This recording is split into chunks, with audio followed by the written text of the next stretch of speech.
গণপ্রজাতন্ত্রী বাংলাদেশ সরকারের মাননীয় প্রধানমন্ত্রী তারেক রহমান আজ বুধবার সকালে সরকার দলীয় সংসদ সদস্যদের সঙ্গে বৈঠক করেছেন।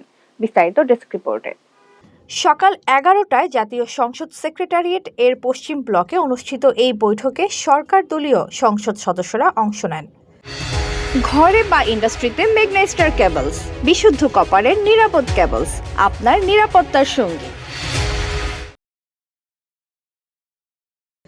বৈঠকে চলমান রাজনৈতিক পরিস্থিতি, সরকারের বিভিন্ন উন্নয়ন কার্যক্রম এবং সংসদীয় কার্যক্রমকে আরও গতিশীল করার বিষয় নিয়ে আলোচনা করা হয়েছে বলে জানা গেছে। পাশাপাশি জনগণের কল্যাণে সরকারের বিভিন্ন কর্মসূচি বাস্তবায়নে সংসদ সদস্যদের করণীয় নিয়েও মতবিনিময় করা হয়। HPL uPVC pipe and fittings, শক্ত, মজবুত ও দীর্ঘস্থায়ী, এক পাইপে জীবন পার। বৈঠকে উপস্থিত সংসদ সদস্যরা নিজ নিজ এলাকার উন্নয়ন ও জনগণের প্রত্যাশা সম্পর্কেও প্রধানমন্ত্রীর কাছে বিভিন্ন বিষয় তুলে ধরেন। প্রধানমন্ত্রী তাদের বক্তব্য মনোযোগ দিয়ে শোনেন এবং সরকারের চলমান উন্নয়ন কর্মকাণ্ড বাস্তবায়নে সবাইকে ঐক্যবদ্ধভাবে কাজ করার আহ্বান জানান। এতক্ষণ আপনাদের সাথে ছিলাম তামান ইসলাম তন্নি। প্রতিদিনের নিউজ আপডেট পেতে আমাদের সাথেই থাকুন।